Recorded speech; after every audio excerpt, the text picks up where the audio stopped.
Role of law کہاں، سب اپنے اپنے منجن اپنی اپنی کہانیاں بیچ رہے ہیں. جہاں اس رجیم کو، اس سسٹم کو کوئی آئین قانون پسند آتا ہے مرضی کا تو وہ ایکسیپٹیبل ہوتا ہے، جہاں پر پسند نہیں آتا تو پھر وہ پسند نہیں آتا، اس کے اوپر عمل درآمد بھی نہیں کیا جاتا. اب آئین یہ کہتا ہے کہ نئے چیف الیکٹ، جو 26ویں آئینی ترمیم کی گئی، اس سے پہلے یہ آئین کہتا تھا کہ جیسے ہی یہ اپنی مدت کو پہنچیں گے یہ ریٹائرڈ ہو جائیں گے.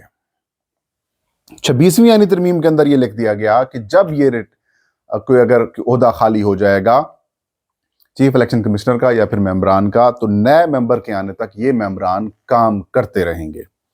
اب یہ ترمیم تو ہو گئی، لیکن بات یہ ہے کہ اس کا مطلب یہ تھوڑی ہے کہ آپ جو ہیں وہ خاموشی اختیار کر کے بیٹھ جائیں کہ بس یہی کام کرتے رہیں گے. نہیں، آئین اس حوالے سے بھی کچھ اور بات کرتا ہے. آئین کا آرٹیکل 215 ہے، وہ یہ کہتا ہے کہ جب وزیر اعظم اور اپوزیشن لیڈر کے درمیان مشاورت ہوگی اور اگر وہ مشاورت کامیاب نہیں ہو پاتی، اس کے اندر کوئی اتفاقی رائے نہیں ہوتا، یا اتفاقی رائے اگر ہو بھی جاتا ہے، تو تین نام 12 رکنی پارلیمانی کمیٹی کو بھجوائے جائیں گے.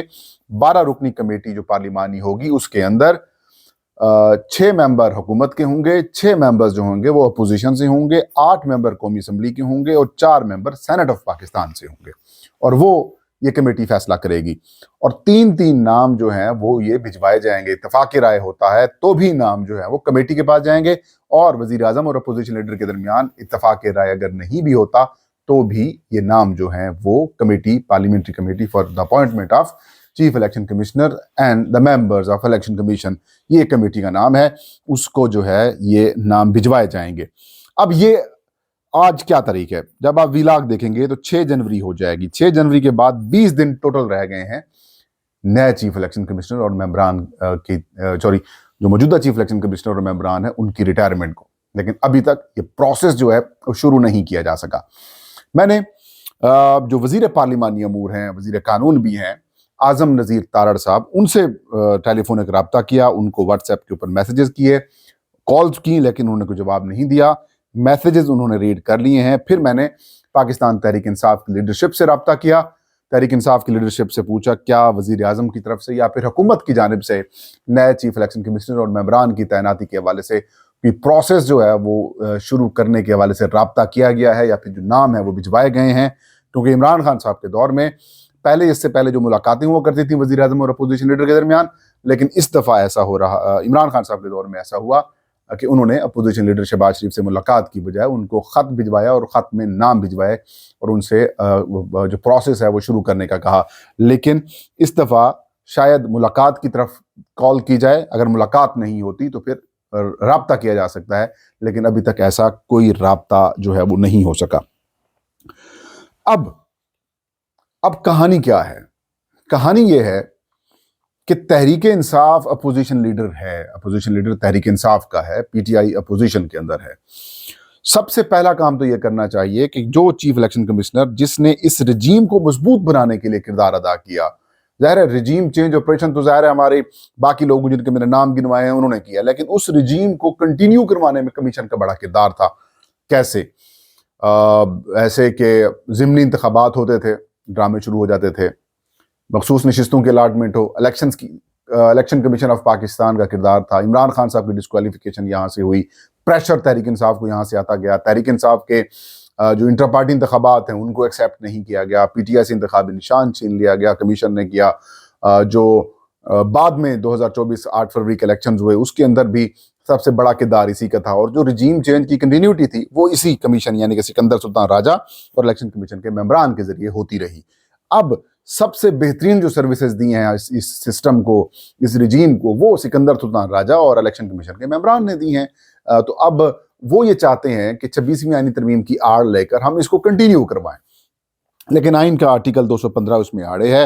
وہ یہ کہتا ہے، کمیٹی کو یہ پابند کرتا ہے، سسٹم کو یہ پابند کرتا ہے کہ 45 دن کے اندر آپ نے فیصلہ کرنا ہے کہ کون آئے گا. مطلب یہ کہ اگر سکندر سلطان راجہ اور الیکشن کمیشن کے جو 2 باقی ممبرز ہیں، ممبر سندھ اور ممبر بلوچستان، بالترتیب نثار درانی اور شاہ محمود جتوئی، اگر وہ کنٹینیو کرنا بھی چاہتے ہیں تو میکسیمم 45 دن یعنی کہ 1.5 مہینہ کر سکتے ہیں. اس سے زیادہ اگر کام ہوگا تو آئین کی وائلیشن ہوگی اور یہ پھر معاملہ ہائی کورٹ یا پھر سپریم کورٹ میں جائے گا. اب تحریک انصاف کا ٹیسٹ کیا ہے؟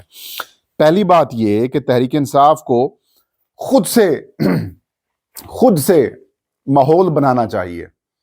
20 دن رہ گئے ہیں اس رجیم چینج آپریشن کے سب سے بڑے کرداروں کے جو کنٹینیوٹی تھی اس کی بڑے کردار کی، سکندر سلطان راجہ اور الیکشن کمیشن کے 2 ممبران. ان کے خلاف یا ان کو یوں کہیں کہ ان کی جگہ کے اوپر نئے ممبران کی تعیناتی کے حوالے سے تحریک انصاف کو آواز اٹھانی چاہیے.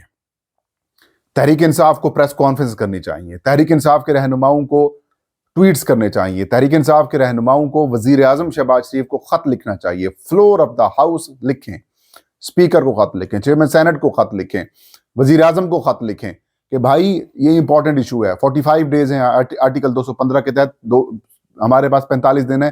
کمیٹی فارم کریں، کمیٹی بنا دیں، کمیٹی کے ممبران لگائیں اور اس کا پروسیس شروع کریں. ابھی تک میری اطلاعات کے مطابق حکومت نے نہ تو کوئی ناموں کی سکروٹنی کی ہے، نہ اسکریننگ کی ہے، نہ کسی سے کوئی مشورہ کیا ہے، اور خاموشی اختیار کیے بیٹھے ہیں. وہ یہ سمجھتے ہیں کہ یہی سسٹم جو ہے وہ آگے چلے گا. اس سسٹم سے انہوں نے فوری کام کیا لینا ہے. مخصوص نشستوں کا سپریم کورٹ کا فیصلہ تھا، فل کورٹ کا، اس کے اوپر امپلیمنٹیشن نہیں ہوئی. اب یہ پلان کیا جا رہا ہے. میری اطلاعات یہ تھی کہ الیکشن کمیشن یہ ڈیسائیڈ کر چکا ہے کہ یہ مخصوص نشستیں تحریک انصاف کی بجائے باقی جماعتوں کو جو پہلے دی تھی انہی کو بحال کر دیں گے. لیکن اچانک پھر اس سسٹم کو روک دیا گیا، اور اب جب ان کی انجام قریب آ رہا ہے، ان کی ریٹائرمنٹ قریب آ رہی ہے، تو اب ان سے شاید یہ بڑا کام جو ہے وہ الیکشن کمیشن سے لے لیا جائے، اور اس کے بعد جو ہوگا دیکھا جائے گا. آگے اگر معاملہ چیلنج بھی ہوا تو بھی معاملہ کہاں جائے گا، جو ہے وہ سپریم کورٹ کے آئینی بینچ کے پاس چلا جائے گا، اور وہاں پر امیر الدین صاحب بیٹھے ہوئے ہیں. تو تحریک انصاف کو اب فوکس کرنا چاہیے ان ایشوز کے اوپر، کیونکہ اگلے الیکشن الٹیمیٹلی نئے الیکشنز قبل از وقت ہونے ہی ہونے ہیں. ان کے ہونے سے پہلے ان کی چال چلنے سے، حکومت کی چال چلنے سے پہلے تحریک انصاف اپنا کام شروع کر دے، تب جا کر پی ٹی آئی کی جو ہے وہ بچت ہو سکتی ہے. اور ویسے بھی بڑے افسوس کی بات ہے، تحریک انصاف کے رہنماؤں سے رابطہ کرنا ہو تو وہ بڑا مشکل ہوتا ہے. آج کل جو چیئرمین ہے یا پھر باقی سیکرٹری جنرل یا پھر جو بڑے عہدیدار ہیں ان سے رابطہ کرنا بڑا مشکل ہوتا ہے. جب خان صاحب ہوتے تھے، ہم بیٹ کور کرتے تھے، تب بھی جیل سے باہر تھے، تب خان صاحب کے ساتھ بھی ہمارا براہ راست ٹیلی فون کے اوپر، واٹس ایپ کے اوپر رابطہ ہو جاتا تھا، وہ رسپونڈ کرتے تھے. لیکن جو موجودہ ہمارے عہدیدار ہیں تحریک انصاف کے، اللہ ہی بخشے، یہ تو خود کو شاید پرائم منسٹر سمجھتے ہیں. یہ تھا آج کا ویلاگ. اللہ ہم سب کا حامی ناصر ہو.